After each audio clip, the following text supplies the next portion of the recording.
que Malachie 4 parle de Branham? Il ne faut pas lui poser la question. C'est une question, un questionnement. Donc, maintenant, voilà. Moi, je dis que c'est Branham qui l'a dit, qui a dévoilé ça parce qu'il était prophète. C'est lui qui nous a fait lire la Bible comme il faut. Si lui doute... Il y a un appel de l'autre, s'il vous plaît, parce que je vais vous retourner la parole. Merci. Nous voulons de recevoir quelqu'un. Ouais. Allô? Allô? Il n'est pas encore prêt, pasteur, continuer. Dans Matthieu chapitre 13, donc 13. Moi je n'ai pas dit que Branham ira Matthieu 13, oui. en Israël. Dans Matthieu 13, il y a la confirmation de l'âge de ténèbres. C'est-à-dire c'est que l'ennemi était venu s'aimer dans le champ de Dieu. Allô? La mauvaise semence. Il y a une intervention là. Allô? Il est parti, pasteur. Donc j'étais en train de dire que pour ce qui est d'Israël, nous avons appris par le prophète Branham que Dieu enverra 2 prophètes hébreux. Allô? Allô? Élie et Moïse. Selon Apocalypse 11. Voilà, en trois, ils sont mal, ils sont. Mais pour ce qui est de l'Église, nous avons le programme dans Apocalypse chapitre 1er. Nous avons 7 messagers qui devaient être envoyés à l'Église précise de nation. Il est écrit de l'église d'Éphèse, c'est-à-dire l'âge d'Éphèse, l'âge de Smyrne, 2e âge, l'âge de Pergame, 3e âge, l'âge de Thyatire, 4e, l'âge de Sardes, 5e, c'est l'âge de Martin Luther, l'âge de Philadelphie, l'âge de John Wesley, un anglais, et l'âge de Laodicée, celui dans lequel qui est le temps de William Marion. Je vais poser la question au pasteur Pierre Cash. Allô? Oui. Bonsoir. Allô? Éloignez-vous de votre poste de téléviseur. Bon, je me suis éloigné. Ma question est celle-ci. Ouais. À propos de ce que le pasteur Pierre Cash vient de dire. Allô? Pour les églises. Est-ce que vous me suivez très bien? Vous nous appelez à partir d'où, s'il vous plaît? J'appelle à partir de la cité Maman Mbout. Ouais. Le pasteur Pierre Cash vient de dire que les premiers anges de l'église, c'est l'apôtre Paul. Or, on a écrit l'Apocalypse après la mort de l'apôtre Paul. Vous ne croyez pas que c'est la confusion? Parce que si c'est à lui qu'on a adressé la lettre, on le dit dans la première lettre ici, souviens-toi là où tu étais tombé. Donc, peut-être l'apôtre... Il y a trop d'écho, vraiment, on ne vous capte pas bien. Allô? Je me suis éloigné encore. En tout cas, il faut nous appeler après, pasteur. Je disais que l'âge sombre est bien expliqué ici, dans Matthieu chapitre 13, verset 25. Et c'est le Seigneur Jésus qui dit, mais pendant que les gens dormaient, c'est ça la nuit, mais pendant que les gens dormaient, son ennemi vint. Et l'ennemi s'est introduit là par le moyen de l'église de Rome, pour pouvoir s'aimer la mauvaise sémence de confusion qui a produit des fils et des filles qui sont rebelles à l'ordre de la parole de Dieu. C'est ça l'âge de ténèbres. Donc dans l'Apocalypse qui est la révélation, cet âge de ténèbres est représenté par le 3e sceau. Il est écrit ici, quand l'agneau ouvrit le 3e sceau, j'ai entendu le 3e être vivant qui disait, viens. Je regardais et voici parut un cheval noir, c'est lui qui l'est monté. Tenait une balance dans sa main et j'entendis au milieu des 4 êtres vivants une voix qui disait, une mesure de denier, et 3 mesures d'orge pour un denier, mais ne fais pas au vin. Allô? Bonjour. Allô, nous vous suivons.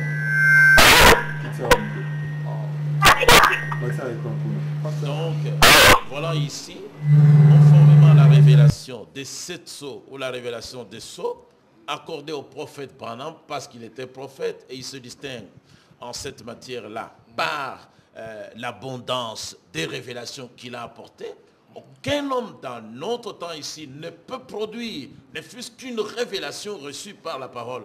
Ici, moi, je peux vous apporter prochainement les sceaux révélés bibliquement à William Branham qui nous ont donné la connaissance. La dernière fois, aucun homme ne peut présenter des révélations comme William Branham dans cette génération. Votre avis c'est ce qu'il fallait que mon frère puisse revenir au Saint-Esprit parce que Dieu répand l'odeur de sa connaissance en tout lieu.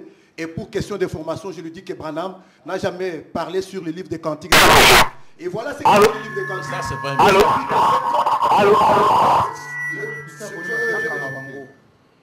Continue, pasteur. Oui, je vais éclairer mon bien époux.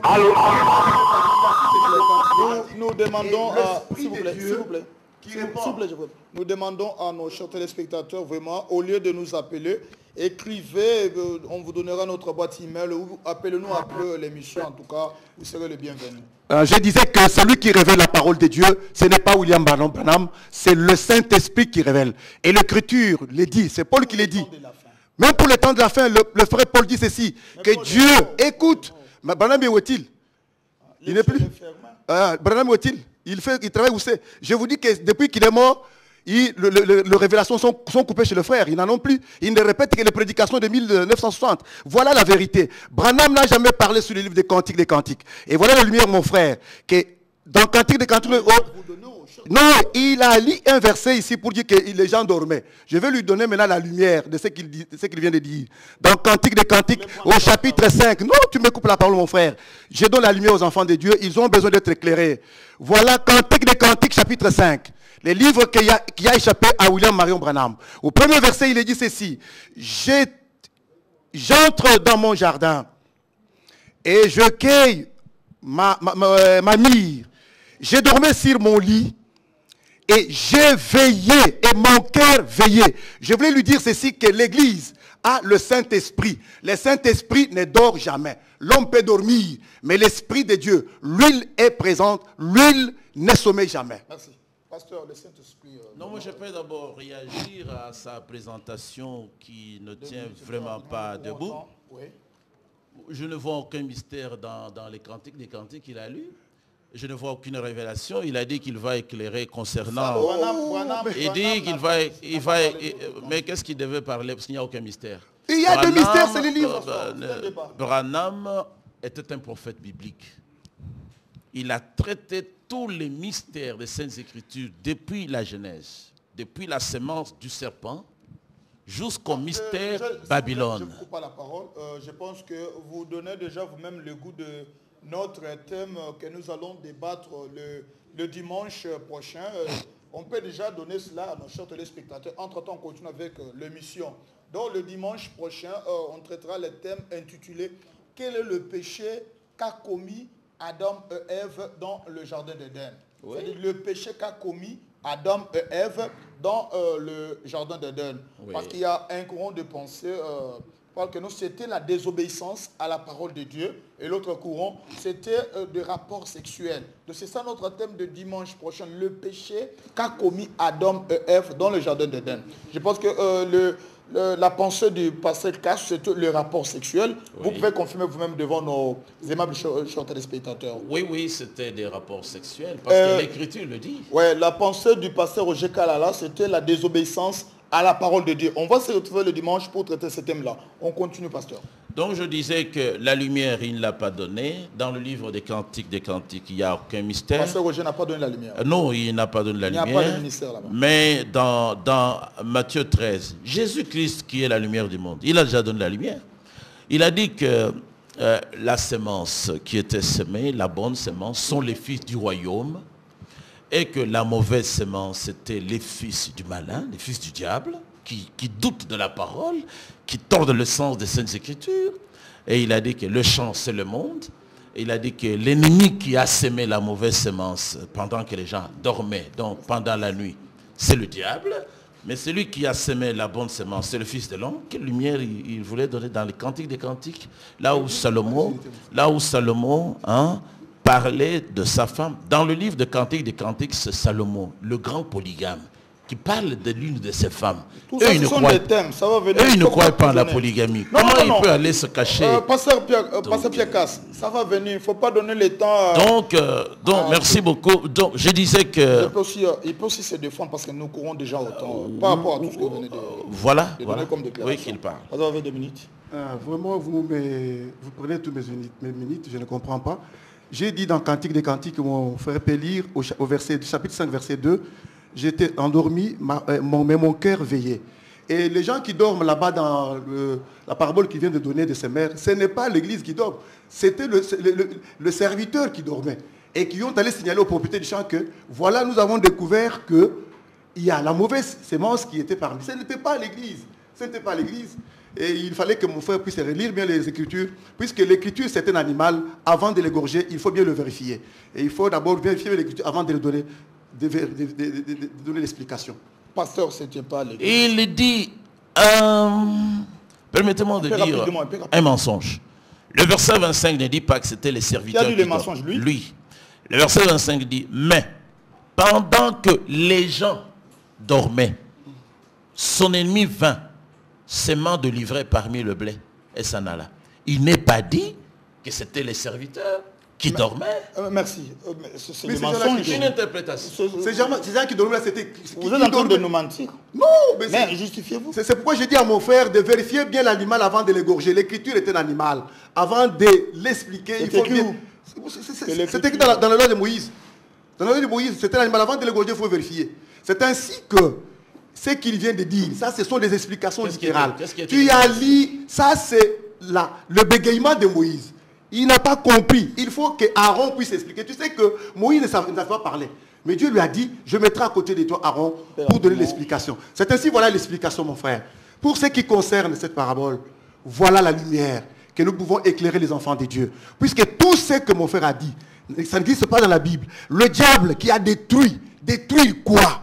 Mais c'est en contradiction avec le Seigneur Jésus-Christ. Lui qui a dit qu'il a construit son église sur les rochers. Il a bien visé, à moins que Jésus soit menteur, il a dit, le porte de séjour des morts. C'est-à-dire, les diables, avec toute sa mélégance, ne peuvent rien faire contre l'église. Je ne sais pas quelle église, ou c'est l'église de Branham qui a été renversée par le faux enseignement, qu'ils amènent, mais...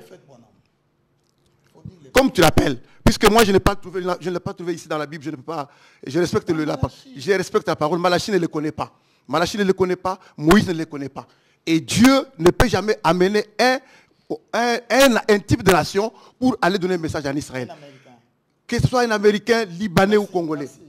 Moi j'ai la prophétie ici. C'est C'est Joël au chapitre 1er, il est dit. La prophétie concernant la destruction de l'arbre de l'épouse est ici. Racontez ceci à vos enfants et que vos enfants le racontent à leurs enfants, à la génération qui suivra. Ce qu'a laissé le gazam, la sauterelle l'a dévoré. Ce qu'a laissé la sauterelle, le yélek l'a dévoré. Ce qu'a laissé le yélek, le asile l'a dévoré. Donc, la promesse maintenant concernant le rétablissement des choses qui ont été dévorées se trouve dans Joël chapitre 2, depuis le verset 23 jusqu'à la fin. Je vous remplacerai toutes les années, vous remplacerez-les, parce que ce sont les années dévorées par le démon, le yélek, le asile, le gazam, la sauterelle. Le dimanche, nous courons autant, pasteur.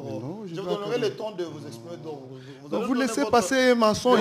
Cette prophétie ne concerne pas Israël. Ça ne concerne pas l'Église. Ça concerne Israël. Parler de cela. Non, mais vous laissez. C'est une prophétie qui concerne Israël dans sa totalité. Dieu a envoyé 4 armées. C'est la statue de Nabuchodonosor. Ce sont les grands empires qui ont ravagé Israël. Merci. C'est ça, c'est ce que cette prophétie dit. Merci, pasteur. Ça ne concerne pas l'Église. Parlez, pasteur. Ok, je disais que cette prophétie que le frère Cass vient de donner, de Joël, ça ne concerne pas l'Église. Au contraire, les 4 puissances ici, ce sont les 4 empires qui ont ravagé le royaume d'Israël. Babylone, Médo-Perse, et la Grèce et les Romains. Ce sont les 4 empires qui ont détruit l'arbre. Ce n'est pas l'arbre épouse, ce n'est pas écrit l'arbre épouse. L'arbre, c'est l'image d'Israël. Comme Jérémie le répète que la vigne, c'est Israël. Merci beaucoup. J'enlèverai la haie. Merci, pasteur Roger Kalala. Le dimanche prochain, je vais encore vous recevoir. Vous dessus ces plateaux, nous aurons le thème intitulé, nous continuons avec l'émission, le thème intitulé que le péché qu'a commis Adam et Ève dans le jardin d'Éden. Votre point de vue à ce thème, votre réaction, en un mot. Oui, mais c'était la connaissance de leur sexe. Donc, Ève et le serpent ont commis adultère. L'adultère. Pasteur Roger Kalala. Votre réaction. Comment nous pouvons passer à l'autre thème aussi longtemps? Non, mais bientôt, on n'a pas terminé. C'est un débat contradictoire. On ne doit pas aboutir à une même conclusion. La Bible a la réponse. Ouais. L'arbre, nous allons la découvrir. Non, anémo, pasteur. Anémo, ce n'était pas... C'était pas les rapports sexuels. Ce n'est pas les rapports sexuels physiques. Et c'était quoi? Ce n'est pas le rapport. Il connaît déjà. C'était quoi? C'était quoi? C'était quoi, pasteur? C'était quoi? C'était quoi? Répondez comme. C'était quoi? L'arbre, la Bible va les la désobéissance. C'est la loi. C'est la loi. Merci. Alors, pasteur Pierre Casse, oui. Votre dernier mot sur ce thème de l'IE qui devait rétablir toutes choses. Oui, ceux qui veulent connaître plus. Un peu rapidement. Ceux qui veulent connaître plus et qui n'ont pas été satisfaits parce que les questions étaient entrecoupées, c'est un débat, n'ont qu'à nous joindre à notre adresse habituelle sur l'avenue Cabinda, au numéro 197, juste à côté de Pain Victoire. Vous mangerez le pain de vie jusqu'à vous rassasier parce que Dieu a envoyé le pain dans le pays. Et vous confirmez quand même nos fidèles de couleur télévision que le dimanche vous serez le bienvenu ici? Oui, Elohim voulant, je reviendrai ici pour servir le Seigneur Yeshua HaMashiach. Pour donner la vérité. Oui, l'église se trouve sur avenue Inga, numéro 24, dans la commune de Ngaba, rond-point Ngaba. Et nous serons là pour donner la lumière aux enfants de Dieu, l'exactitude et la précision de l'évangile éternel, le pourquoi de chaque chose, le où, le comment et les non-dits des Écritures. Voilà, nous sommes pratiquement arrivés à la fin de cette émission, le débat religieux, centré sur un débat contradictoire. Le dimanche, on sera ici avec le pasteur Pierre Casse, responsable de l'église primitive, sur ce plateau, et le pasteur Roger Kalala. Je vous dis d'abord merci parce que vous étiez le nôtre dans cette émission. Je vous demande de se tenir debout, de se serrer quand même la main parce que nous étions dans un débat contradictoire. Ouais. Merci beaucoup, pasteur. On se retrouve le dimanche. Ouais. Shalom chez vous, au nom de Yoshua HaMashiach, et je salue l'apôtre Daniel, il est le responsable de l'église Bon Samaritain. Je salue Mado Kapinga, je salue tout le monde au nom de Yoshua HaMashiach. Shalom chez vous. Et la partie technique, merci parce que vous avez fait un bon travail, sans oublier le directeur du programme J.C. Moubalou et tout le monde. Merci beaucoup. Shalom chez vous.